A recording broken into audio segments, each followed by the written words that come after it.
You're crazy.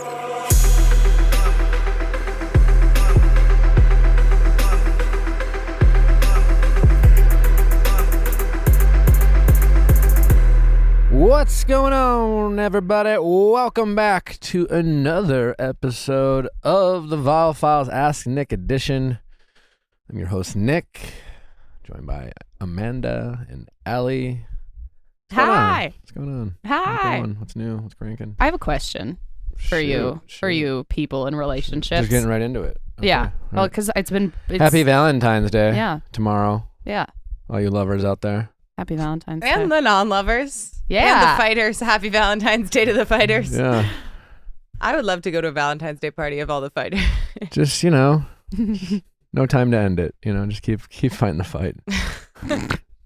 Don't give a poke. You fight the good fight. What were you saying? Anyway, Allie? I'm sorry, Allie. Okay, I have a question. So we talk a lot about going through phases of dating on this show, like how it can be very exhausting and how sometimes you have to take a break and then you can get back into it. But I feel like there's a time of exhaustion and that a lot of people don't talk about. We've been talking a lot about dating on apps because over the weekend, love my best friend, happily married. We put my Hinge up on the TV. It was a whole event, swiping right, swiping left, such chaos, such fun times. But now I have 7 people in my inbox that are messaging me and I'm like, huh. So how, What's the problem here? That's a schlump What's right the there. Huh? What's the huh? It's just I'm like, I don't even really know how interested I am in you. And now I have to maintain Well, you conversation don't- with multiple people. Why? I think it's just a lot. I'm like, the swiping is fun. And then they message you and you're like, oh no. Well, I think that's a phenomenon with technology where there's different levels of passivity within technology that I feel a lot where sometimes I'll have a bunch of unread text messages from my best fucking friends. People Yeah, I it's objectively overwhelming. care about, That's a want bit to rude. respond to. And I will find myself scrolling on Instagram because I'm just really burned out and I've had a really long, and I'm all out of the juice but I still crave stimulation. And it's kind of messed up. I feel like this is a bad example. I'll give you a better one. Why is that a bad example? It's a perfect one where it's passive and easy to like. Because you're actively ignoring people who are expecting, you have relationships with, and you're saying, I'm just actively ignoring them. The point is that there's a different level of there's the passivity of liking and Instagram, that form of social media engagement versus actual conversing engagement. Fair. Okay. But I'll give you another maybe example that you might help you out. Mm-hmm. As you know, every week I do questions with Nick on my old Gram account. For those of you who don't know, right, when that prompt or ask me anything or how can I help and people submit questions. Well, I get hundreds of questions every week. I don't know, maybe more. When I respond to the questions, no one knows who's asking the questions. It's anonymous, right? And I often remind myself every week because there's this sense of I almost forget subconsciously. I don't have to answer every question. I know they asked. I don't have to answer. And because sometimes I'll just kind of go in rapid fire mode and I'll go through and then it's whether it's a dating question, sometimes I remind myself it's I don't have to answer this and I don't have enough characters to fully give this type of question its full answer. Or maybe it's a personal question that I don't feel like answering. But there's this level of I have to remind myself of that because there's this sense of I can't not respond. Yeah, but then how do you get over the idea of what if I don't respond to this person or what if I unmatch with this person and it could have been great and I didn't know? Well, then if you're worried about it could be great, then respond. And again, what I'm saying, it's just this, I relate to this oh my God, I matched with 7 people and I don't want to be rude and I have to talk to, I get that feeling in the sense where I have a very similar feeling when I do questions with Nick at times where it's just wait, I don't have to answer all of these. Yeah. And I feel even with Natalie, she's done Q&As and I kind of said to her, just something I've had to remind myself, you don't have to answer everything. Mm-hmm. And because you can kind of get into this rhythm of opening up with people you don't know or things you don't really want to share, but they ask, so you don't want to be rude or things like that. So I get that energy, but if you're in your head and you're wondering what if, didn't send a message. What's the worst thing that can, and I was even finding myself yesterday when I was looking at them, I was there was one person that I was just it felt more natural to respond to. And I was like, oh, fun. There you Like, go. it felt easy. And then there was like 5 other ones where I was like, I don't want to respond to you. And so I was like, maybe I just keep responding to the one Yeah. Sure. and not the There's rest of there's them. literally no. I know. I just feel bad. Maybe try to have 7 different types of conversations. In a sense that like maybe try different approaches with all 7. Maybe one guy you're just kind of like you're literally just fucking around. You're literally just kind of you're trying to fuck with him off the bat. Not mean, but you're just like you're kind of saying things that don't make sense and you're trying to see if he has a sense of humor. Another person maybe ask more questions of him. I don't know, just play around. An experiment. Literally. See, but then it's always just like, oh, when they're like, let's go on a date on Wednesday. It's just like, no, I don't wanna. When did 10-year-old Allie show up this morning? I'm like, let's just chat. Let's not. Let's just text. So wait, Yeah. let me get this straight. Matching with I 7 don't guys. want to talk to people, You're but then I exhausted. only want to talk. But you don't want to go on dates, but you only want to text them, but you don't want to text them. And that was when they realized why she was single. There's that. The therapy, maybe? Better help. When you don't make feel a like choice to talking. like either I'm not just respond or like not go on a date and you find yourself feeling guilty about it, like what are you in your head? What are you saying about yourself? You're like, oh, me not doing this looks like XYZ. Yeah, good question. I feel like it's like they're going to join a club at some point and be like, God, she's a bitch. Or like, she led me on. She ghosted me. I don't know. Okay, so they're like, going to find me later in life. so them feeling like you owe them something that like Yeah. you don't really have the capacity for in the moment type thing. I don't know. Can you bring up one person you're actively not No. responding to? No. I just want to see what he looks like. No. Why? I'm not putting them up on the screen. No, I just Oh. want to see. Okay. I don't know where my phone is. Let me just clear out my nudes. Jesus Christ. Well, Allie brings that up. I think maybe we'll hit you guys with the breakup song of the week. Song I will be singing. Please continue. It's called Roses and Cigarettes by Ray LaMontagne. Do you want to look at all my people? No, well, Amanda's. Okay. And just quickly, this one was I just mean- like the lyrics. And so this was I'll a see the pick, phone. not necessarily based off of the sob story, It's but not going to work well. because of the, oh boy. How's, I didn't play sports. this is the most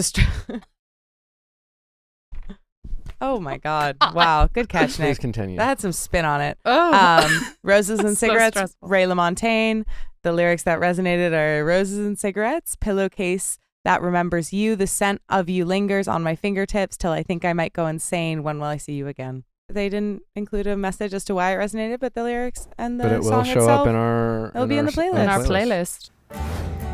Caraway, new year, new kitchenware everywhere. If you haven't checked out Caraway, I don't know what you are thinking. If you like to cook at all, Caraway has you covered with some really aesthetically pleasing kitchenware. They have bakingware. It's durable. It's safe. And that's the thing. It's safe. There's a lot of non-stick pans out there that aren't safe. They have chemicals like PFAs, PTFEs, PFOAs, things like that, but not Caraway. Caraway is made without any toxic materials. It has a ceramic, naturally slick surface. Things like slide off. They just slide off. I use my Caraway set every day. I love cooking. I love cooking in it, and it looks great on the stove. It's color. I got a gray set. I got a green set. Their bakeware is also amazing. Everything is just high quality, looks nice, and it's safe and super affordable. So if you are in the market for new cookware or bakingware, think of Caraway. You will not regret it. I promise you. And I feel like this is one of those departments, unless you are a chef or a cook, you're like, which one do I get? You just pick because you think it looks cool or whatever, or like, do I get the most expensive one, or I get the middle tier or whatever? As someone who's been using Caraway for the past 2.5 years, there's no other place you should go for your kitchen or bakeware. It's true. I walk into your house and I always see your Caraway, the Dutch oven sitting on your stove. It looks really nice. And also Caraway has expanded recently, which is so exciting. They now have a tea kettle. They have a whole bakeware set that they've had for a bit. Cute. So it's Not even just the OG pans. Like, Caraway is changing the game. Over 30,000 people have raved about their Caraway kitchen. Visit carawayhome.com/VIALL to take advantage of this limited time offer for 10% off your next purchase. This deal is exclusive for our listeners, so visit carawayhome.com/VIALL or use code VIALL at checkout. Caraway, non-toxic cookware made modern. Hey everybody listening, do you like shopping? Yeah, I'm guessing yes. Well, do you like getting rewards? I'm guessing. So if you like shopping and getting rewards all at the same time, you got to think of Rakuten. When I heard about Rakuten, it seemed too good to be true, but Rakuten is the smallest way to save money when you shop. Get cash back at over 3,500 stores across every single category, including fashion, beauty, electronics, home essentials, travel, dining, and so much more. Macy's, Adidas, Walmart, Bloomingdale's, Levi's, Urban Outfitters, Zappos, Dyson, Expedia are just a few of the brands that you can shop with at Rakuten and earn cash back, earn rewards. It's amazing. Like you're already shopping at these places. Why not save And in also- addition to that? And the cash back goes directly to your PayPal account, or they send you a check. So it's easy peas, easy redemption process. And why not do it? Why not do it? Rakuten has over 15 million members who are already saving. I myself do all of my shopping online. Couldn't tell you the last time I was like, you know what I want to do? Go to a mall. So why not just add this into your kind of online shopping routine, get cash back? You can also stack the cash back with things you're already doing. So like store sales or credit card points. You're not going to miss out on those because you're throwing your additional Rakuten benefits in there. So it's just kind of a win-win-win-win-win. And I've lost years of my life scouring the internet for coupon codes. Only to have them not work. Only to have this code has expired. Devastating. Rakuten, that feature of just making it easy peas, automatically checking for you, finding you the best coupon code available is a game changer. Don't leave money on the table. Cashback rates change daily. See Rakuten.com for details. Go to Rakuten.com now or download the Rakuten app today. That's Rakuten. Rakuten. Anyway, it's Valentine's Day. I hope that whether you're feeling like an Allie or you're feeling like an Amanda, either way, I hope you enjoy your Valentine's Day this week, tomorrow. If you're in LA area tomorrow on Valentine's Day at the Grove, I'll be doing a book signing at the Barnes & Noble at the Grove at 6 p.m. So The Grove, one of the places a mall cop kicked us out of while we were trying to film some man on the street stuff. some hard-hitting journalism. Yeah. So redemption Anyway, arc for the Grove. If you're in the area on Valentine's Day, come hang out, come say hi, come check out. Don't text your ex happy birthday. Also, if you are single and alone and struggling with relationships and dating and you haven't checked out my book, Don't Text Your Ex Happy Birthday, now is as good a time as any for Valentine's Day. We have an amazing week lined up for you. A big week. Huge Big. week. Raven from Love is Blind is here. If you haven't watched the After the Final Altar special, her and SK, he proposed again. Mhm. They got engaged again. And now they're not together. And now Raven is with us to finally tell all, to really get into the nitty gritty. It's the only podcast she is doing. Yes. She truly tells all. Our jaws were on the floor. It is shocking. It is disappointing. It is crazy. It is a tale of deceit, lies, and just some fucked up shit. And we got the exclusive. So be sure to check that out on Thursday this week. And I hope you enjoy all the teaser trailers we'll be certainly dropping this week. If you were on the show and you want to update us, we would love to hear Yeah. it. I'm sure you've received emails from me at this point, so you can just respond to one of those bad boys or Even if show your some update, initiative. even if your update is like you only have half of an update, that's still an update. You know what I'm Yeah. saying? Like, what did you do? Or maybe your update is like, I didn't do anything and Here's what I'm now struggling with. and my life is still as problematic and troublesome as it was before I called, because I don't necessarily like implementing advice. I just like talking. Yes, this is not the column of the high school alumni newsletter where you only have to brag. You can be very honest with us. We would love Yeah. to genuinely know where you're at, how you're doing. Please send us an email, include update in the subject line. Don't forget, we have Do the new it. Viall Files TikTok. We're growing. Slowly but surely we're growing. And if you want to be one of the founding members of this Yeah. following, join in. You'll be one of the select few And soon we're going to blow up. So if you want to be an early adopter. In the words of Miley Cyrus, it's the climb. It's the There you climb. go. Also, don't forget this Thursday, another episode of Better Date Than Never, 6 p.m. Pacific, 9 p.m. Eastern, 9 p.m. Eastern. All conversations about dating and, like Allie's talking about matching with people on the apps and, then psyching herself out. I don't know. We're getting into the nitty-gritty when it comes to dating, and honestly, it's really just about creating a community. People are making friends. People are talking. We're exchanging ideas, best practices, success stories, things like that. You do not want to miss it. If you're hanging around at night and drinking some wine and chilling, come just hang out with us live. You won't regret it. This week, this Thursday, 9 p.m. Eastern. We'll see you there. All right. Well, let's get to our callers. Question time with Nick. Let's ask Nick your sexy questions. How's it going? Hey, I'm Juliet. I'm 26, and I met a British man on a cruise, and I'm not sure if I should pursue something with him. Okay. When did you meet? So we met about, I guess, like 2.5 weeks ago. I Okay. went on the cruise. Who'd you in go on the cruise beginning of with? month. I went with my parents and my best friend. Okay. Take us back. Give us the Yeah. rom-com, give us the story, Yeah, sell for it. sure. So I went on the cruise with my family, my parents, I wish, and my best sorry, friend. I wish, a man named Derek, I wish we had, do we have any like romantic, like background, Like bachelor music. yeah, like music while she tells the romantic story? So basically, we were on the cruise. It was me and my best friend. We were with my parents. The cruise, you see people from all walks of life. We're both 26 years old, not really thinking that we're going to meet like people our age, right? Like Yeah. it's mostly like 55 plus, couple kids running around. So it was a 12-day cruise too, Ooh, like a very Jesus. long cruise. So me and my friend were God. kind of like nervous that we were going to kill each other by the end. Yeah. It's just a Also big because sardine can, basically. for yeah, shit. yeah, really. So for the first like couple of days, me and her, we were kind of like not really doing much, like just going on the excursions, me and her going out to dinner with my parents. And then we were like, oh, like we're kind of bored. Like, cause me and her, I'm at this age too where it's like, I'm kind of still into going out, but like not really. So we were kind of like being grandmas, honestly, on the cruise. And then one night we decided we're like, okay, let's get a few drinks. And we went up to like the pool deck and we like saw just like a group of people. And I saw these like really attractive men. And I was like, oh my God, like I'm going to say my friend, let's say her name is Katie. And I'm like, Katie, like this is the first attractive man I've seen in like 5 days. Like, let's go up to them. And like me, when I have like a drink in me, like I have courage and I'll go up to anyone and I'll be like, hi, my name is Juliet. Like, nice to meet you. Sounds like someone I know. Yeah. Allie. Oh, you? Let's take a cruise together.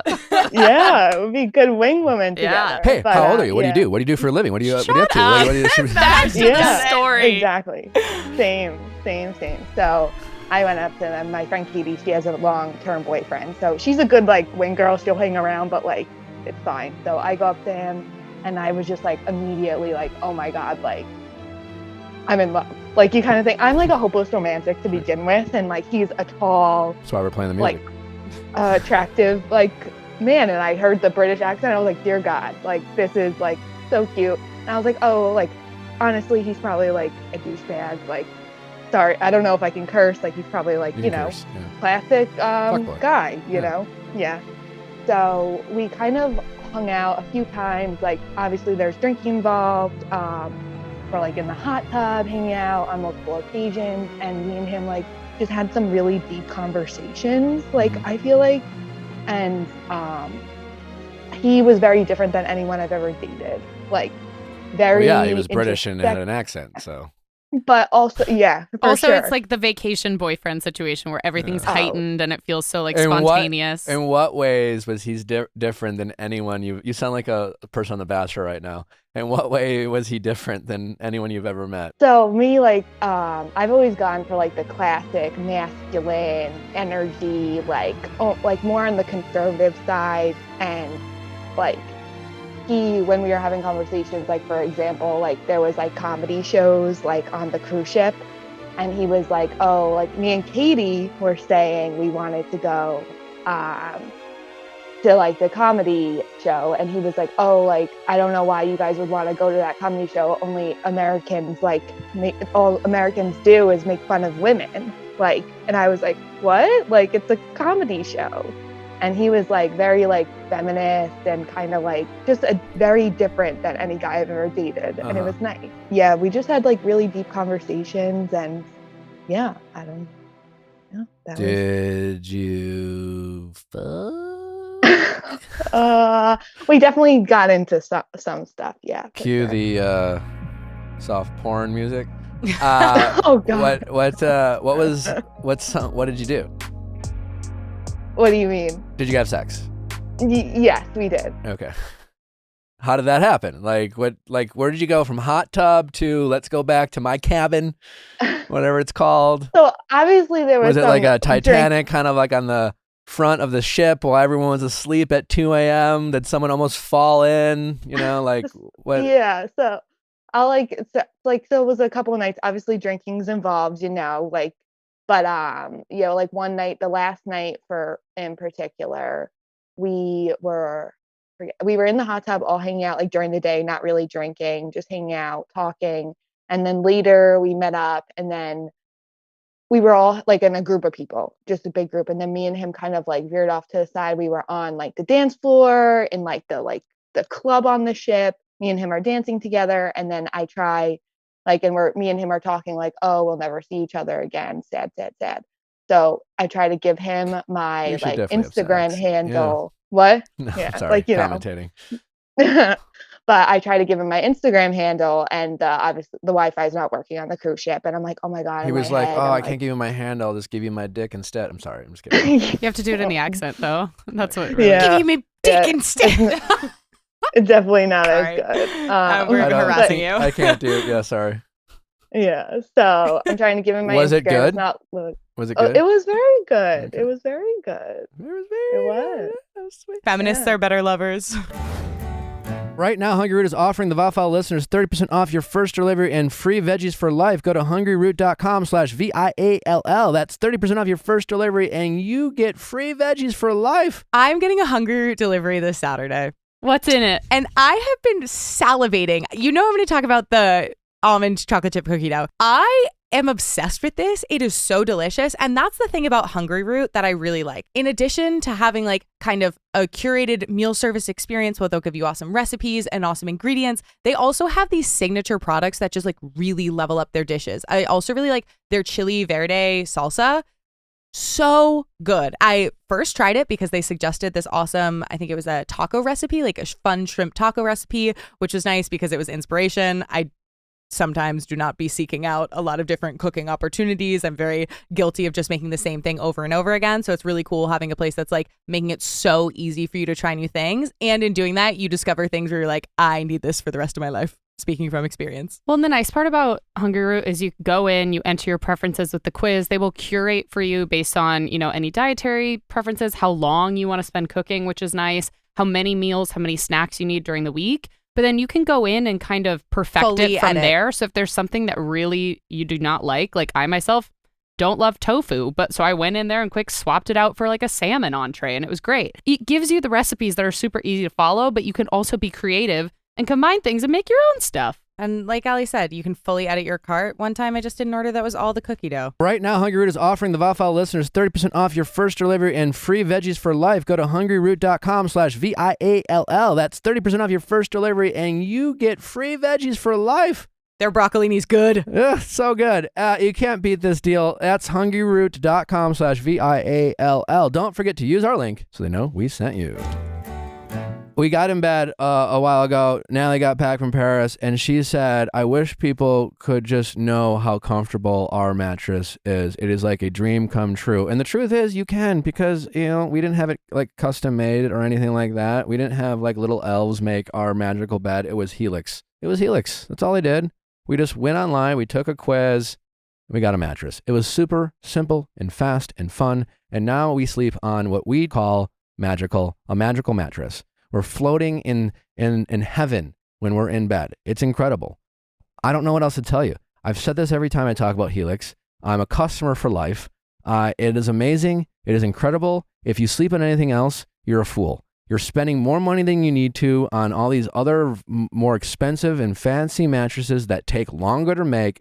It doesn't make any sense. Also, Nick talks about Helix when we're not even in the studio. Like, we got lunch the other day, brought up Helix. Like, we were just talking team building, brought up Helix. Like, this is not even just him spewing out information. Like, he talks about it even when the cameras aren't rolling. Helix is a premium mattress brand that provides tailored mattresses based on your unique sleep preferences. Helix lineup includes 14 different unique mattresses, so it can be customized to how you sleep. Everybody's unique. Everyone sleeps differently, and Helix has a mattress for you, and they're all insanely comfortable.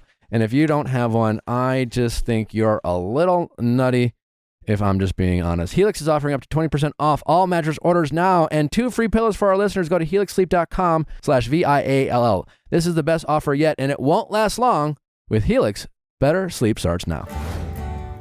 How did things leave? Yeah, so like that last night, trying to give him the Instagram wasn't loading. Me and him ended up like walking around the ship together.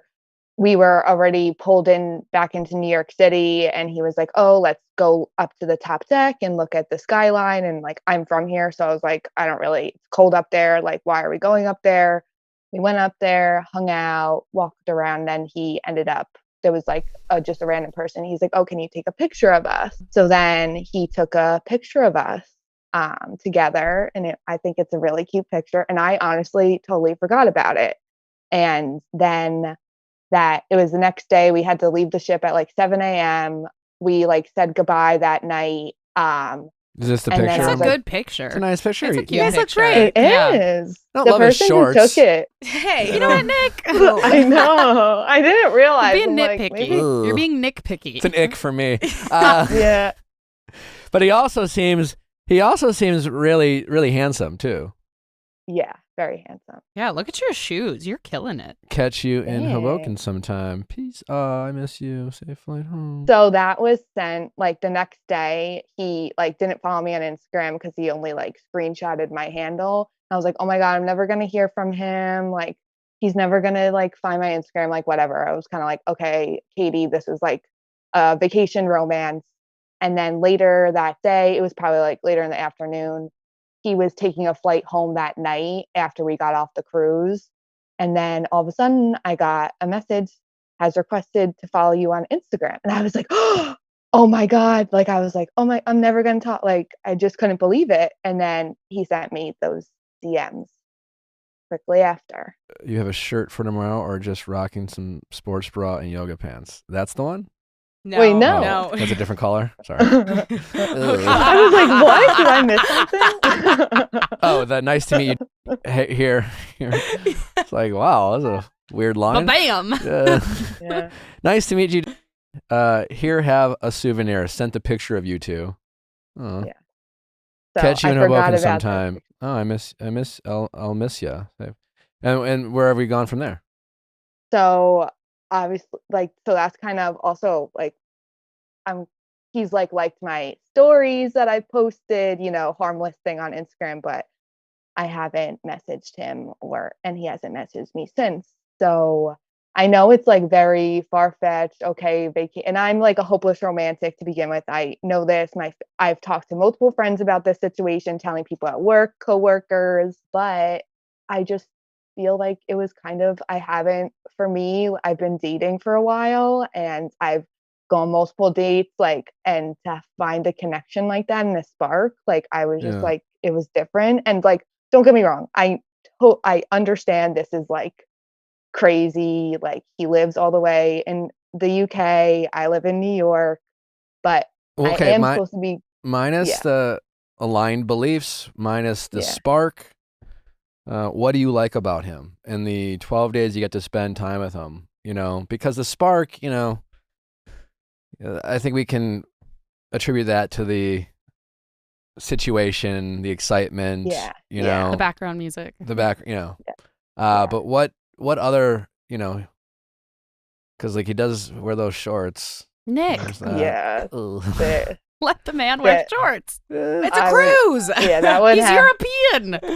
that would have No to be those excuse for shorts. those Might have to shorts. be They might have to be thrown out. But no, but in all seriousness, what do you like about him?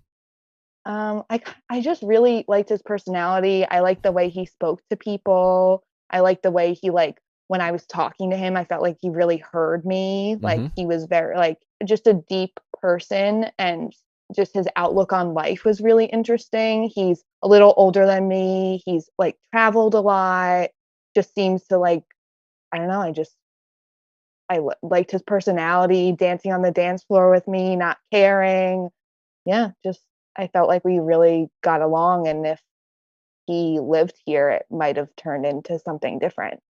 But yeah, So reach out, like, listen, yeah. you said you're a hopeless romantic. So I'm guessing that if I said, is there a world which you would be willing to move to London for love, all things considered, my guess is you'd be open to it. I mean, yeah, like if I met the person I'm supposed to spend the rest of my life with, I would do I think Okay. you do anything for love. I mean, But not everyone would, some people are like, no, I do not want to live in Europe. Like that would be a reasonable non-negotiable for someone, I don't know if I want to like love Europe. Seems great. Like, been there. It's cool. But like, yeah. I'm an American I mean, guy. when it came down to it, it would be hard, but like I feel like that would I don't know. I mean, like, who knows? And like maybe he, yeah, he can come here. I guess I'm just like that's the baseline. You got to start there. Is it even like in my wildest dreams? Would I be willing to even consider this? Okay, you are fine. You're still a long way away from that decision. But like, if some people are just like, honestly, it's just and even then you could reach out to them and have a little bit of fun. But yeah, I think just reach out to them, see where it goes. Just say, hey, there's. That's the beauty of technology these days and the internet. Like you can FaceTime. Like the difference between having a text messaging or internet relationship that a lot of people have and evolved. That's how I started my current relationship, and that's how I started other relationships. So it can be a lot of fun. And it doesn't matter if they live 3 hours away or overseas. You can Skype and Zoom and FaceTime and all these things, or WhatsApp. So hit them up, see where it goes, and just. Just see how much effort he's willing to put in. Yeah. I met a rugby player at a bar one time and we chatted for years, but now he's happily in a relationship. So clearly it meant nothing to him. The feminist who wants to be respectful to women or all people, you could give him an opportunity, take him at his word to say, hey, I really had a good time. I'm aware of the environment probably playing a role into the spark that we felt, but I really enjoyed getting to know you, and you seem like a real special person, and I would love to keep getting to know you. I don't know what that means, but like, are you even interested in that? And I wouldn't ask for more than that at first. Yeah. Couple weeks in, if it evolves, check in again. My advice is, you've heard me say, if you pursue this, if he's open to it, I would check in frequently. A lot of people in your shoes are very afraid to check in early on. They don't want to sound crazy. They don't want to sound like persistent or pushy. And checking in, just so let's say you reach out, you DM them, hey, I've been thinking about you. Oh, I've been thinking about you too. And then you're like, let's have a FaceTime date. And you have a fun FaceTime date, and you get deep because you can't fuck or fool around, so there's no awkward pause. So you keep talking, you go a little deeper, you make some connections, and you're like, that was really fun and exciting. You start texting throughout the day and blah blah blah. And that happens for 2 or 3 weeks. You could say like, this has been really fun. I guess in some ways, like, where do you see this going? Like, I'm starting to really connect with you. Like, are you remotely interested in pursuing something like this? Because it would take a lot of effort on our part, and just be upfront with me, because it would make a lot of sense that you're just like, as fun as we have been talking, that you're just not interested in that level of commitment or prioritization, or, I'm fine with you knowing, or you thinking that I am great, but maybe he has no interest in, and it's a lot to try to make what you're considering make potentially work. And so you could just check in and see how he feels, because for better or worse, you both kind of have an easy out if it's not vibing. So just don't be afraid of that, acknowledging that, and just go from there. Why not? Yeah, for sure. Because like, I'm kind of in the dating, like, I'm just trying to go with the flow, and I feel like, and I am supposed to be going to Europe in March. So I Okay. was kind of thinking maybe to, when I reach out to him, maybe be like, hey, I'm actually coming to your side of the pond like in a couple months. Like, Yeah, but I mean, listen, I don't know. you can like, you can hit him up in March or let him know, Mhm. hey, I'm gonna come, and if nothing else, you have a nice fun shag, Mm. as he might say, Yeah. when you go to London. You know, it's just like, yeah, I'll be in Yeah. your area, but that's not what you're actually thinking about or considering. So, and you're not Yeah. wrong for thinking or considering it. So, Yeah. I would forget. Don't even mention you're going to be in March, in Europe in Yeah, March. don't just even just mention. just bring Okay. up. Just say the point is you really enjoyed him and you think there's an outside chance and you're trying to be as realistic as possible, despite being a little bit of helpless romantic, that he could be Mhm. a really special person, and who the Yeah. fuck knows. And Yeah. in the meantime, if he's just like, listen, I'm in fucking England and you're in New York, and you could just be like, yeah, it sucks. Well, I will be there in March, so either way, Yeah. let's get together for sure. Like, Yeah. I think you play it like that. But I wouldn't, like, you bringing it up, hey, I'm going to be in March, is a reason to keep talking. You're kind of fooling yourself and fooling him. It's not as, just be upfront. Just be upfront with how you feel and what you want and what you're hoping to accomplish, and just be realistic with yourself first and then him second. Sounds good. And Yeah. check in with No, that's- yourself first and then check in him, how are you feeling Fair enough. about this? And I would, any feelings of spark or chemistry, I would just throw out the door. Start I with would the- care about okay. what is his character? What do you like about him? What do you, like, how, as you get to know him, do you like more things? Don't try to Mhm. convince yourself it's a good thing, because a spark is, everything about this is sparky, and so it's going to give you a lot of reasons to think he's great. I want you to really pay attention to what you learn about him. Yeah, I will I'll reach out. Like, it's kind of like at the end of the day, if it like works out, or it's just like a really good story to tell. Yeah. And it was a fun experience. You should try. Yeah. You have nothing to Yeah. lose. Yeah, I know. Cause like at the end of the day, I'm never going to see him ever again. And No, you can see him in March for sure, but yeah, Yeah. when I show up at us. And then, why wouldn't he want, if You you're willing can. to go to his neck of the woods, why wouldn't he want, I mean, he could have a girlfriend by then, but who knows? I'll never see, just, you don't know what's going to happen. You really Yeah. don't. Go to bed. Yeah, no, but thank you. All right. Thank you so much. Well, keep us Yeah. posted. We want an update. Keep enjoying yourself and enjoy the journey. Thank you. There'll always be highs Yeah. and lows. And good for you for Thanks. shooting your shot. It Yeah. paid off this Thanks. time. You're never going to whether- regret just like putting yourself out there, because at least you know. Yeah. And Yeah. you've done it Yeah. this time, and you can always do it again if it doesn't pan out. And if it doesn't Yeah. work out, you always have those shorts to look at. Nick. Yeah, I know. I always have the picture. Me and my friend Katie, we were like, we have no It evidence looks of like a how skirt. beautiful he was. No, it Almost. doesn't. It's a You're little. being my dramatic. God. He's got these chicken Oh, yeah. legs. Yeah, no. But at least I have some At least you have the evidence of- photo. He's Yeah. really Yeah. cute. No, he's really Photo. handsome though. Cause I'm 5'7" and I'm wearing like 3.5 Yeah, your inches. shoes yeah, are you cute. are. Yeah. Yeah. So he's what, So- 6'2", 6'2"? Yeah, Yeah. yeah. Wow. Pretty good. Okay. He's a handsome fella. All right. Take care. Thanks, guys, so All right. much. Bye-bye. Bye. Bye. How's it going? Hi, What's your name? my name's Liz. How old are you, Liz? I'm 35. And how can we help? I just moved in with my boyfriend of a year and it's created some problems, so I need to figure out what to do. All right, great. So tell me about some of these problems. One of the biggest problems is he has a corgi and I already have 2 dogs in the house and a cat. So there's been some adjusting. Okay. How long have you guys been living with each other? Since last summer, so about July. Okay. It's been okay. It's hard when we both work 10-hour shifts and it's like having children. Do you work from home? Do you both work from home? No, we both work different jobs, but we both work 10-hour shifts and they're roughly around the same time, give or take a couple hours. And like no one's there to take care of the dogs? Right. Okay. I have a tiny dog, a big dog, and he has a middle-sized dog. So the dynamic of trouble can be slim to none, but also pretty extravagant. Okay. Give me an example of extravagant. So, tearing up the carpet or getting a hold of the toilet paper or getting into the trash. It's like, who done it? So we started separating dogs, and his dog tends to be the problem child. And I feel bad because I'm putting a lot of, I don't know, pressure on him to not fuck it up. And I guess moving in together, and the dog situation was the reason I wasn't ready. And I told him I wasn't ready, and he told me that he'd prove me wrong.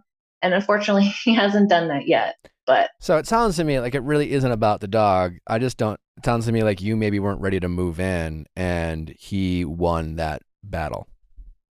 yes. And the dogs was maybe an excuse that you gave him, and I'm sure on some level was valid and was a concern. But my guess is that there were a deeper discomfort on your part of if you guys were ready to move in with each other.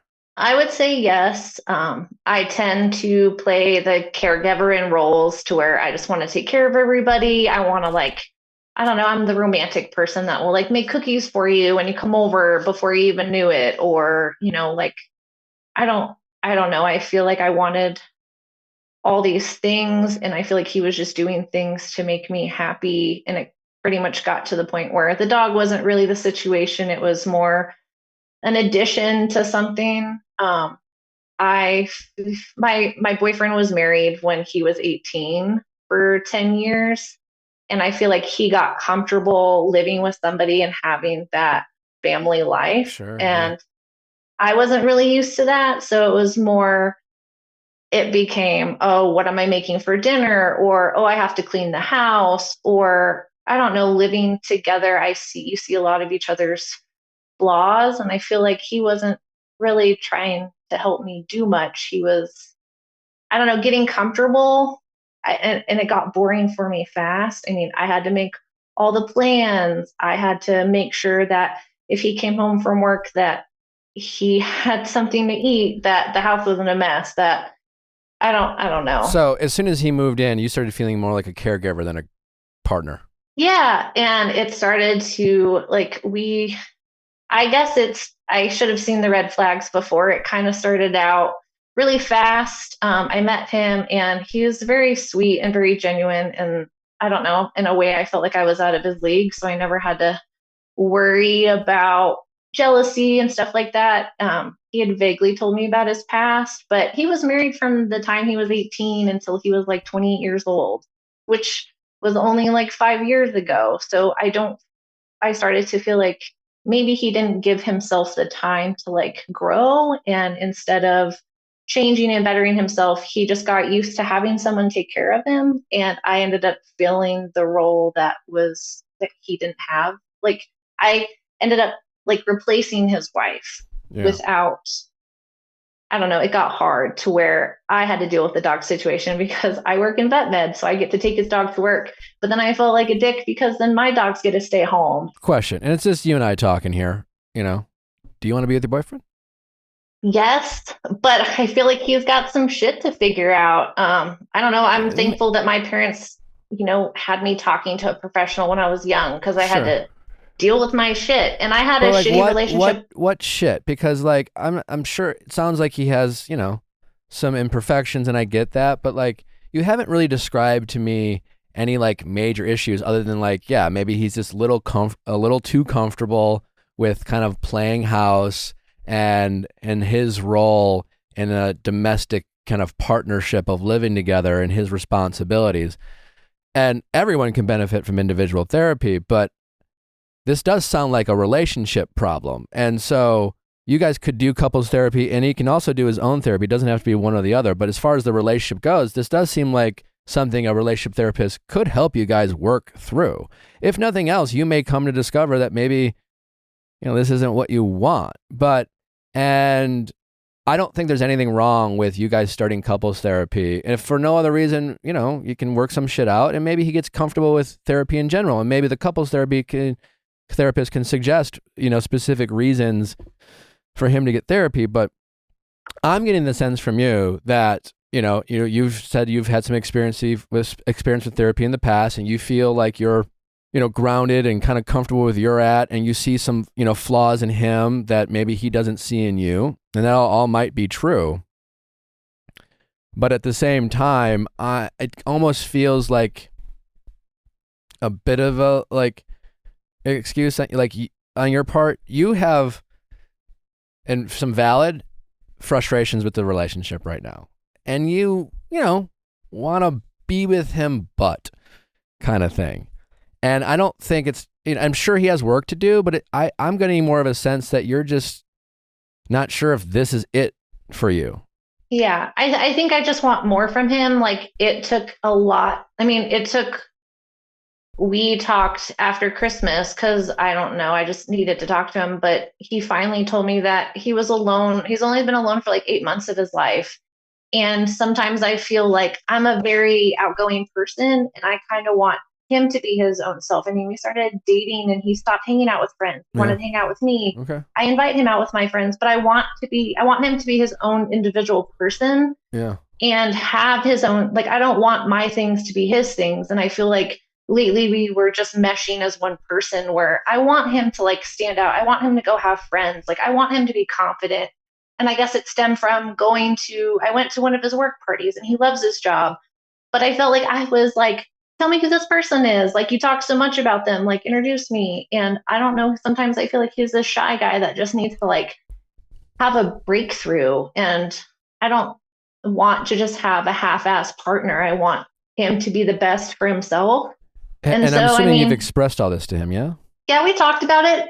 It was really hard to talk about because I sometimes feel like a jerk in the way that I just like kind of push him, but I feel like he needed it. I mean, I feel like he's constantly like, well, what are we going to do? Or what do you want to do this weekend? And it's always like what I want to do. And it was exhausting. And unfortunately, I called him like an energy vampire and told him that I want you to like think of these cool things to do. Like, let's go out with your friends or go out with your friends. And I told him that maybe some time apart will help him realize like what he's sacrificing to be with me that he doesn't realize he's sacrificing. Like, yeah, sure.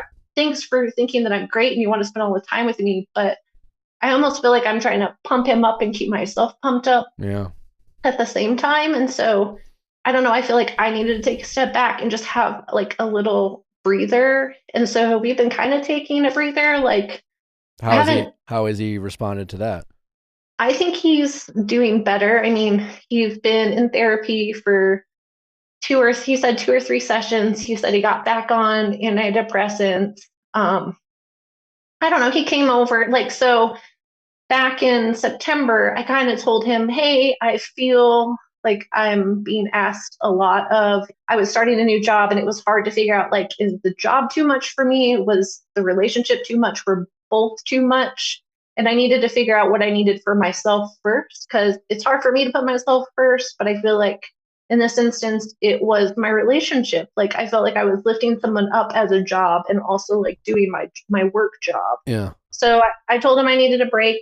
I'm not like texting other people. I'm not going out. Like I'm just remembering the things that bring me joy that aren't a person, because sometimes you can get infatuated. And in a way I felt he was a little infatuated with me. And so it's been a month. Do you still live together? No. So back in September when I first was having problems, because I struggle with depression and, I've done a lot for myself. And so I told him that I had unrealistic expectations on the relationship and that I didn't want it to stress us out. So I asked him to find a place separately and that we could still maybe not spend every weekend together, because we were spending all of our time together. I mean, I felt guilty going to see my friends and he would want to come. And how do you tell your partner no? You do sometimes. You're trying your best to set some boundaries and reset kind of the relationship and the expectations, which is tough to do, but you're doing it. So I commend you for that. It's tough. We always talk about relationships as like, hey, as long as you're growing, as long as you're moving forward and shit like that. And that's generally true. But every once in a while, we can get a little ahead of ourselves. We can be a little hasty. We can make decisions that aren't in the best interest of ourselves or the relationship. Moving in together is often one of those steps. We often move in with each other for the wrong reasons. And it's really tough to go backwards. But every once in a while, I think that might be the healthier step.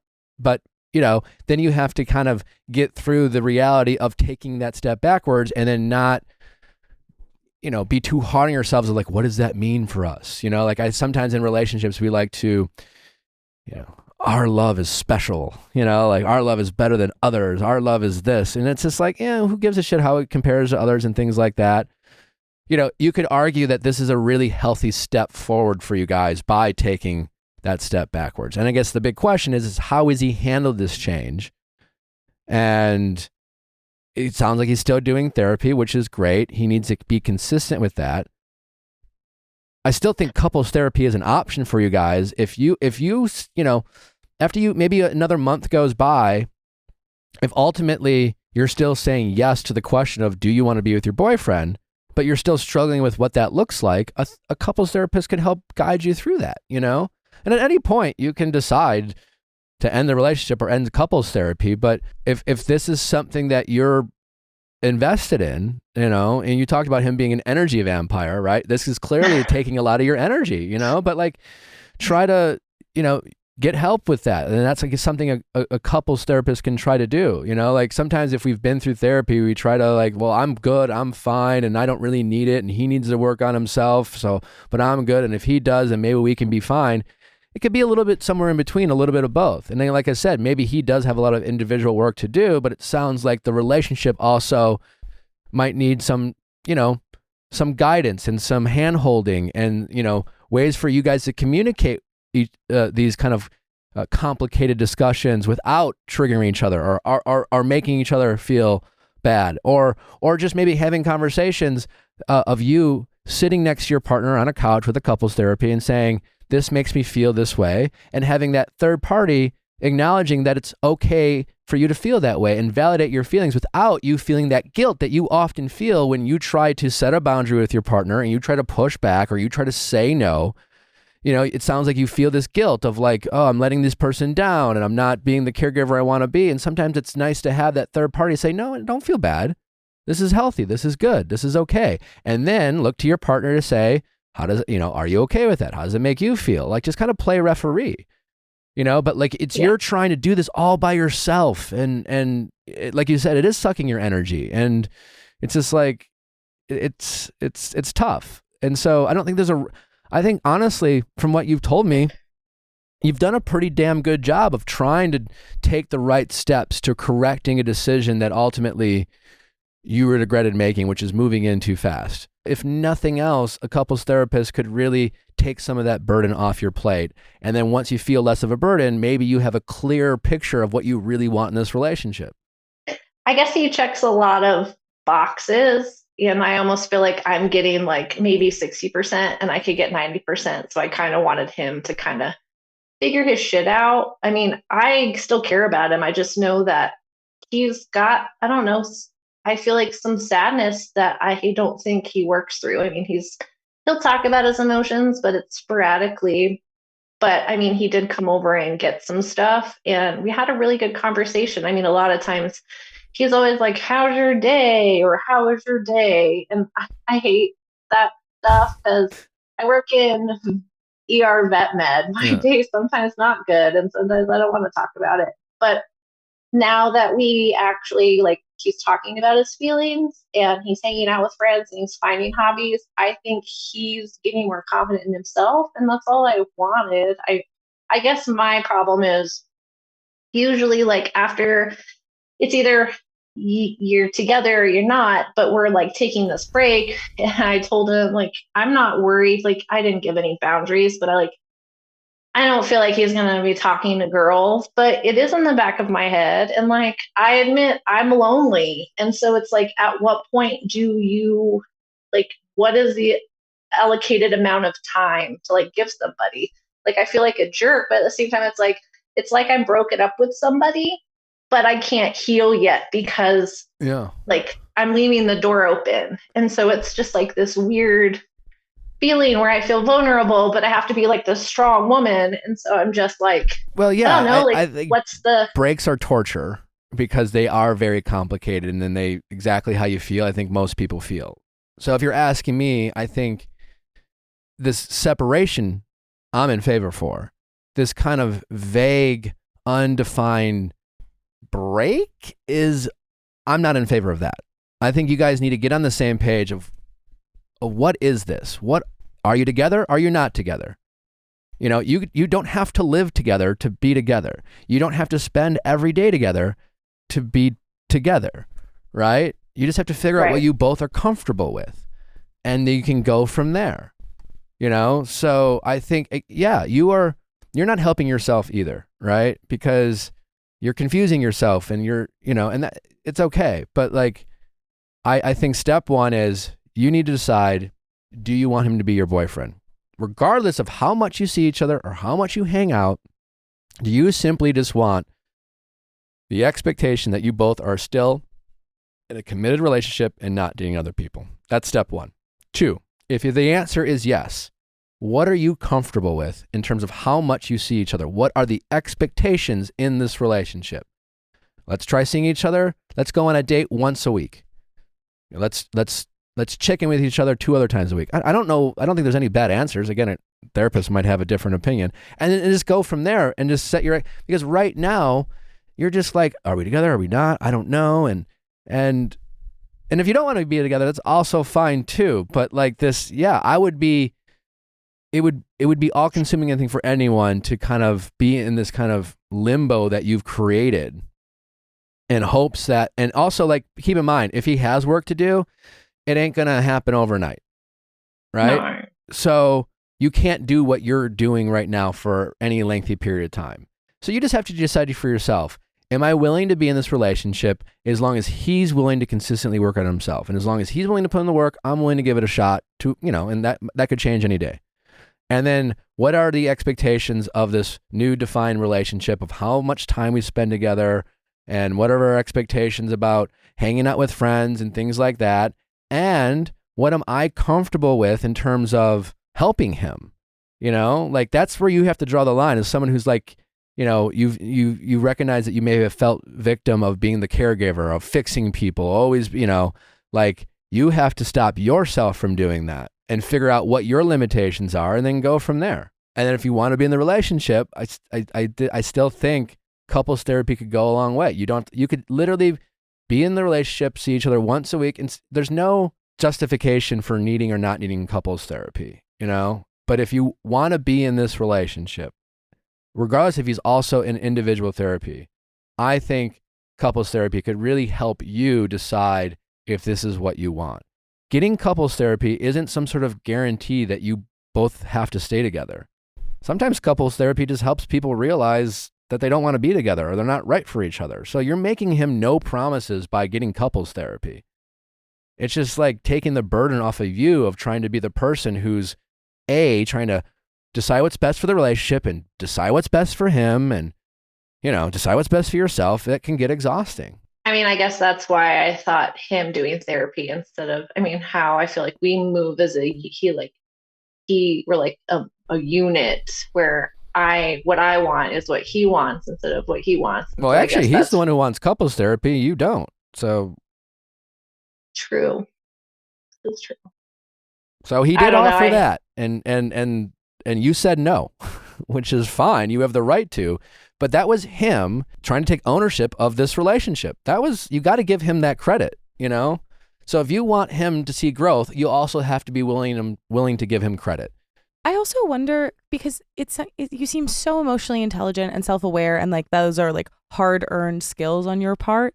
And I'm curious for you, like if you've kind of thought through a breakup and gotten past that. Like for me, if I'm thinking about ending something, there's that like attachment that's like, hell no, like I can't break up with this person, and not in a terms of like you have to move forward with it, but like I wonder if you've given yourself the full chance to explore how you might feel, whether you might feel relief. And also, as you are looking to explore like what a breakup would look like, think about the things that are like pushing back against that and say, would I want someone to be in a relationship with me for these reasons? Like if it's from a place of like, I care so, like I feel so bad, I feel so guilty, like I don't want to abandon him, like, and then think like, would I want someone to be in a relationship with me for these reasons? And again, like maybe it's the right thing to stay together, but it just seems like you're doing so much emotional labor, and it sounds really exhausting and tiring. And you are so capable and talented, it sounds like, at giving care to people. And at a certain point, you reach a level of depletion where you're just not capable of that anymore. And so it would be a real kindness to yourself and everyone in your life to try to explore like fully all the options and like what might put you in the best position to care for yourself and then in turn others. I don't know. I felt like I did tell him that I felt exhausted, but it's like I can't help myself. Like, Yeah. I don't necessarily try to fix people, but I don't know. I have that empathy that's ridiculous. But you have to, Where that might be something you need to work on too, you know? Like, we're never finished products, and you've come a long way, but like, you know, whatever guilt you feel for saying to anyone, that's a you problem, not a me problem. I can't fix you, and you need to do this on your own. Whatever guilt you feel for setting that boundary is I think something you could work on, to not feel that struggle or that burden or pain. Or like you're abandoning them. Like you are not, you do not owe people. You're not letting them down. More empathy than you can give freely. And you sound like someone who gives empathy so freely. Yeah, and so, even at the beginning of this call, you were like, and I feel so bad, despite listing out the ways you like didn't feel cared for or what you were missing. And you were like, but I feel bad saying that. Like, maybe just take that kind of pressure off of yourself. Stop thinking about how it looks or how it sounds and focus more on how you feel and what you're potentially lacking. You know, as long as you're honest with him, you're faithful to him, you're considerate of his feelings, you have nothing to feel bad for. You can't help having your feelings change, and you can't help realizing that your emotional needs aren't being met. You know, as long as you are being honest and things like, you know what I'm saying? Like that's something that you can feel bad about if you fuck up. But like taking care of your own, like sacrificing your own emotional needs for someone else and feeling bad for that that's something that doesn't help anyone. And it's too risky of an investment, you know? Like it seems like maybe you're like, oh, I'm sacrificing this, but I'm hoping it will pay off down the line. But it's like, that's like, those are your retirement savings. Like, don't put those in the stock market. Like, keep them in the like mutual fund or whatever else. Or no, that's wrong. But you know what I mean? A Roth IRA. I guess I just feel like I'm in limbo now. It's like I'm going to feel guilty if, you know, like, I don't know. I used to have a situation for years, and, you know, sometimes I'm just like, want to hit that person up, but then I just feel bad because it's like, I have somebody who's genuinely working on themselves to like be better for me. And it's just like, what am I doing? Well, I hope he's not doing this for you. Well, and you shouldn't get anything from that. He should be doing it for himself. So the guidelines of the break are very hard because I told him that if, you know, we were already seeing each other like on the weekends, like one day a week, but it got to the point where I feel like he was just waiting for that one day to see me. And that was just what he was looking forward to. So every week it was like, oh, I'm going to see her. And I don't know, I didn't want to give him my time for him to distract himself with when he gets to see me with, I don't know, going out and not worrying about us. Like, go hang out with your friends. But now it's to the point where he's hanging out with friends, but he's drinking. So then it's just like, well, what if he hangs out with his ex and they talk about me and then all this other shit gets into my head? So I don't know. It's just not healthy. But at the same time, it's like, I did this. I don't know. Yeah, but so what? I mean, sure, you did this. You can undo it too. I definitely don't think this limbo that you're in is sustainable, and I think you should end the limbo as soon as possible. Whether that's just a clean break and you're no longer together, and that is what it is, and you accept that maybe right now's not the time for you to be together, and he has lots of work to do on himself, and that's going to take some time. It's not going to take weeks or even a couple months. And you're just not in a position to wait around, and who knows what the future holds. Or you decide you do want to be with him, and you are grateful that he's willing to work on himself for himself in hopes that it would benefit the relationship. And if you do want to be with him, that's also great. And you can be with him and still be faithful to each other while having your own hobbies and separation. And again, if you're going to be with him, I think couples therapy would be a great way for you guys to continue to help each other set boundaries, help set expectations, help each other not feel bad about setting those boundaries and expectations. And then again, couples therapy might simply help you realize that maybe he's not the person you want to be with, and help you not feel guilty for having those feelings. Because you're not doing anyone good by being with someone that you're not happy being with. And he can be a good guy and a sweet guy, and he can, have a good soul, but he could just not be in a position to give you the love that you need to feel loved and taken care of and secure and safe. And I've kind of used a similar line with a different caller, but like, we sometimes think we act like there's these like like trophies being handed out for being martyrs or like for being heroes or for like Enduring. enduring, like as if that means anything. It doesn't really mean anything. Maybe it means something to our ego, like I took care of this relationship.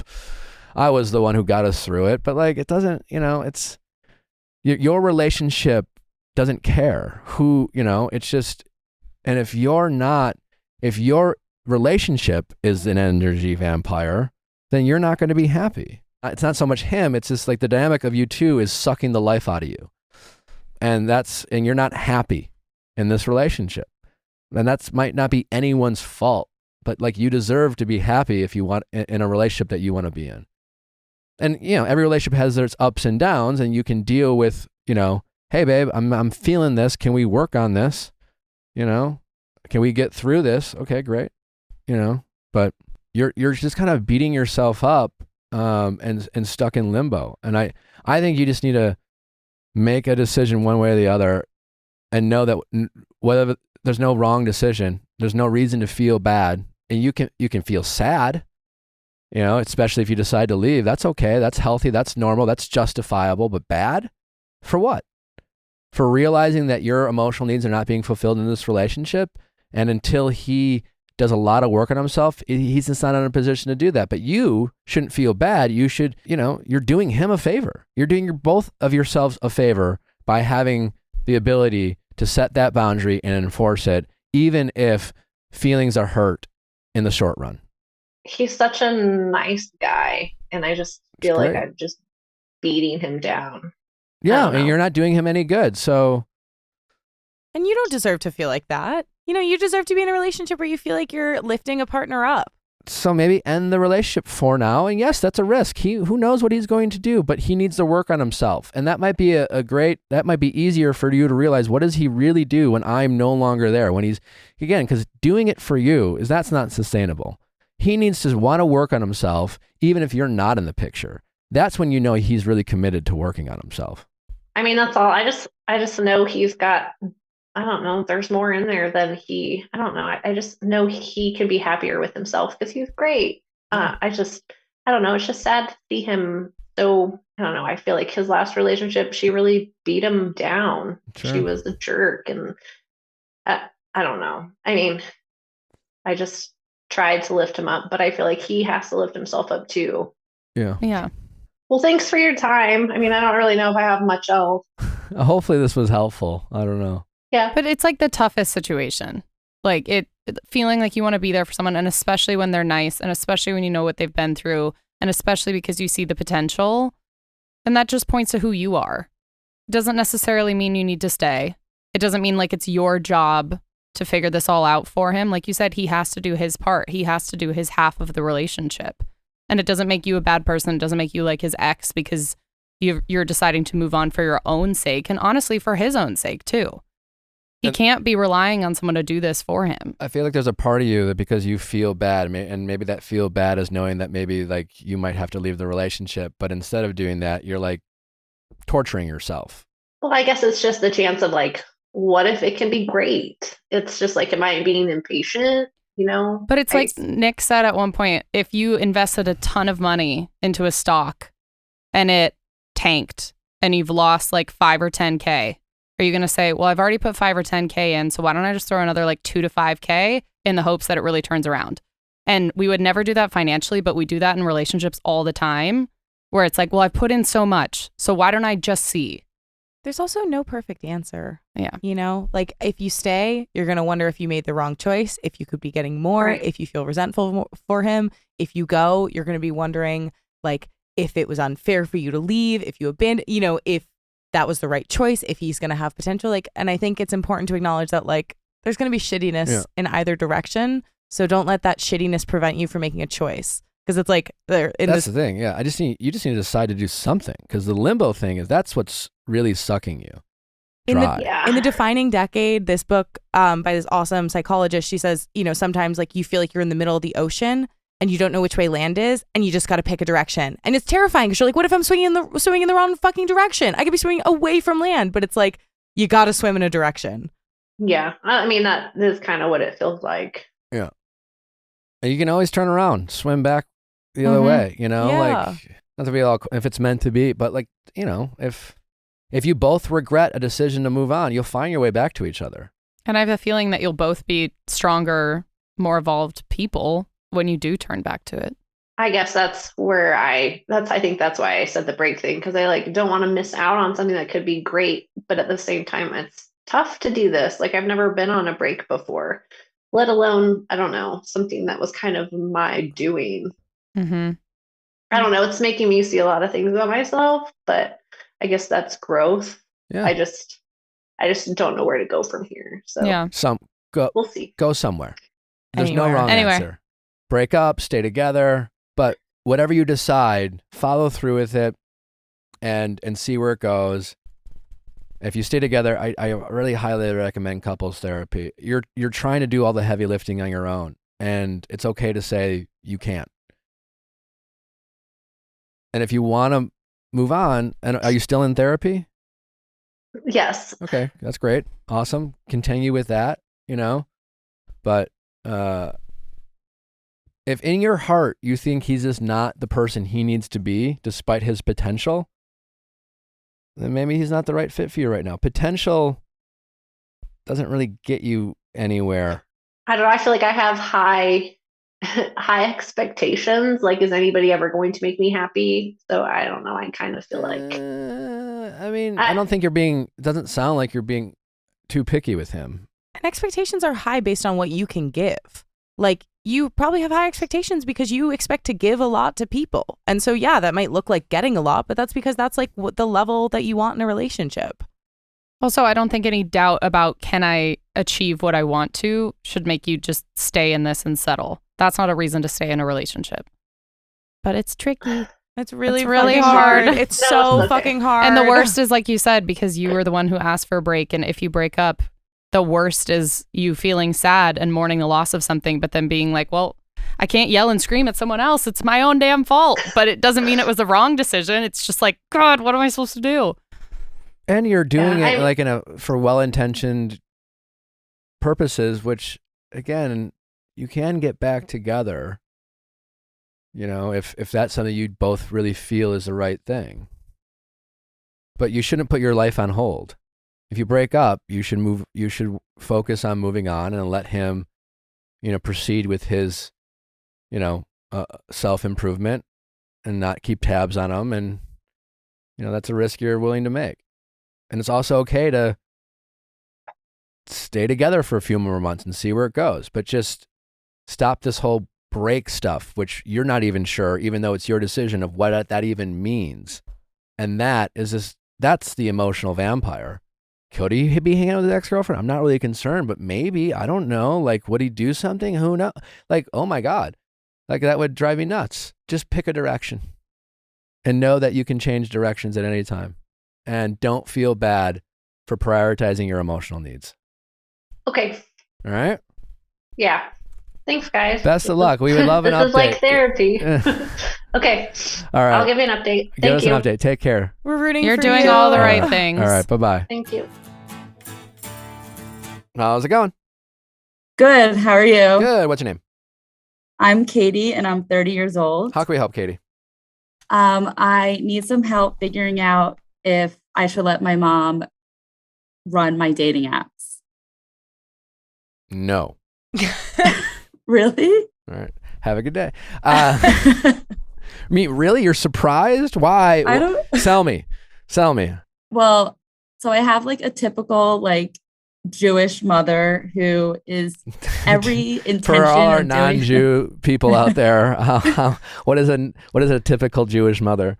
I don't know. They're just overly caring and just wanting the best for their kids, I guess. Sure. Very hands-on and involved in the success of their children. I've heard Catholic mothers and Jewish mothers are somewhat similar. I think traditional, more conservative, faith-based parents can disguise their controllingness with love and religion.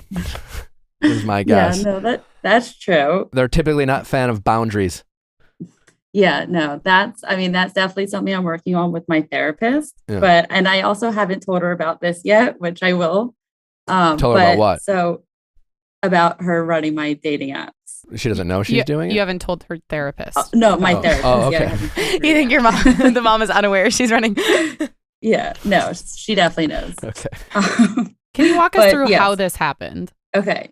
So I've been on the dating apps for a few years now, and I really haven't met anyone that was worth dating. So my mom thought that maybe it would be a good idea for her to go on some apps that I'm not already on and like allow her to pick out people for me.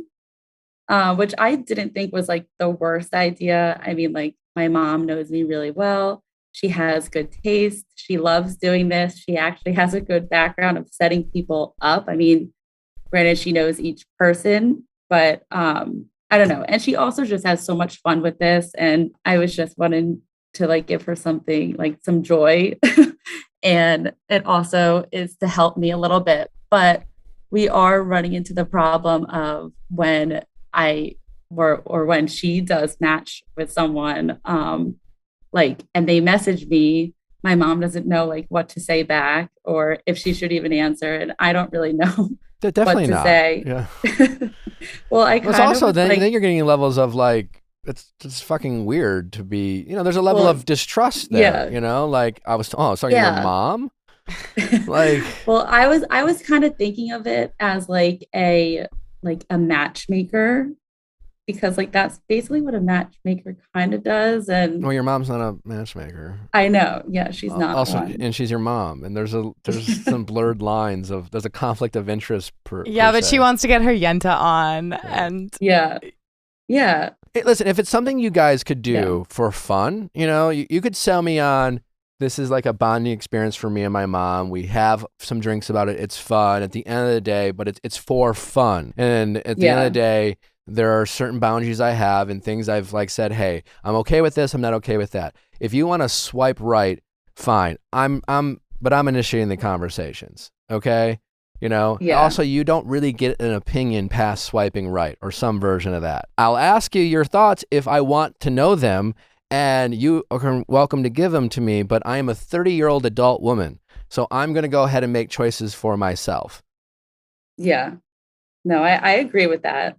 So I guess like the whole thing is just like when I'm in her presence, that's when like we can go on the apps and she can swipe right or whatever. Sure. But just when it's separate, like, because that's where we get into the problem where like she'll match with someone and I'm not there. Listen, like I think in adult life, yeah, I feel like it's really healthy to be able to confidently say no to your parents. Yeah. When we're minors and there are parents, like we're literally not allowed to say no. So I can understand that as we get into adulthood, that seems fucked up and foreign to us. And it seems even more fucked up and foreign to parents. They're like, I don't give a shit. Like, I gave you life. I can take it away and all that shit. I'm sure all parents have said and shit like that. Reality is, you do have the right to say no. Now, listen, I don't know what if, there's ways that parents can manipulate power into their adult children through like finances and things like that and helping them take care of them. And, there's a little bit of, there can be a weird power dynamic there. But all that aside, it's healthy to be able to say no to mom and dad, even if, and no is, hey, please don't do this. These are the rules of this interaction. Et cetera, et cetera. Okay. I like that. Do you feel like you can do that with mom? Yeah, no, definitely. I think like she'll be a little hurt, but like that's okay. I mean, when we're together in the same room, like I'll allow her to like go on to my apps on my phone and like let her just like swipe right, but that's about it. And so I guess like that's where I'll draw the line. She'll be fine. Yeah. Don't let her guilt you into mom. Well, nothing.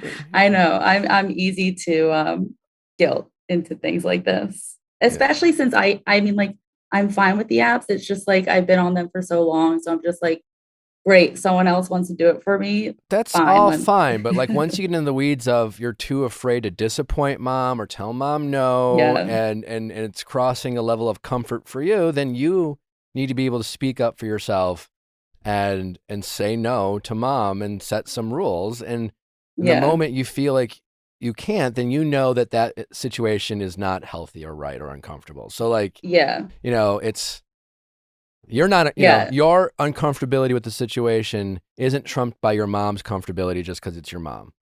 Yeah. It wasn't like an uncomfortable thing. It was just like, well, now what? That's just kind of where I was like confused about where to go, because I didn't want her to respond to these people because she was my mom and it just was weird. And so I was like, well, thinking of all these things. And then that's when I wrote it. I was like, well, maybe I can get his opinion. And yeah. I think again, if it's and fun, I told my mom that I was coming on. What'd I told my mom I was coming on. She was like, let him know that I am just doing this for you. And this is like out of fun. And it's not. No, she's doing it for herself, which is also okay. It's fun. I would like pick friends. It's different. Yeah. But I like Nick's idea of like, have it be something you do together in the same room if she wants to be involved, and like pour some wine and do it together, as opposed to her like swiping in bed next to your dad who's asleep and like messaging all these people. And playfully get your mom to acknowledge that she's doing it for herself. Yeah. She's not some sort of martyr. I'm sure she wants you to be happy, and I'm sure she wants you to find some person, and I'm sure she thinks she can add value. But like to suggest that her only motive is for you and she doesn't get some sort of satisfaction out of this is bullshit. Oh yeah, of course. It gives her something to do. Yeah. And that's also okay. It's fine. Yeah. Like, it's great. I'm glad this is something we can share together. But there are some rules, and I need you to follow. Okay. Yeah. Okay. I like that. Doing it when we're together, and that's it. Yeah. And if you don't follow the rules, I'm going to cut you off. Okay. Because at the end of the day, I want to be in control of my dating life, and I'm happy to help you. I'm happy to have help, and I'm happy to have input, and I'm happy to have a matchmaker, but I want to feel empowered to make the final say on who I date and who I don't. Yeah. I think sometimes she also thinks that I'm being a little bit too picky, but. And that's where your mom can help. When you do it together, she can encourage you to get out of your comfort zone. That's fine. But at the end of the day, it's your call. Whatever your rules are, that's between you and your mom. The point is, you need to have rules, and she needs to abide by them. Okay. I like that. Okay? Yeah. That sounds good. All right. Keep us All right, posted. well, thank you. Yeah. Yeah, we want an update if there's anyone you end up like going on a date with that originally your mom found for you, and how that goes. She will not shut up. At the wedding. Yeah. She wants one of those little signs on the when people do like matchmaker on the back of the chair. We could make one for your mom. Mother of the bride. Oh, matchmaker. She would love that. She would love that. Oh my gosh. Well, All thank you so much. Our pleasure. Great. All right. Tell mom I said hi. I will. All right. All right. Take Thanks. care. Yeah. Bye-bye. Thanks for listening. Don't forget to check out our episode with Raven Ross on Going Deeper to talk about all the drama that unfolded with her and SK. We really get into the weeds, really find out everything, all the questions you've been wondering, and more. We have the answers. Also, happy Valentine's Day. I'll see you at The Grove on February 14th, 6 p.m. Better date than never, 9 p.m. Eastern. We'll see you back tomorrow for another recap of The Bachelor. And you're all our Valentines. Bye. Yeah.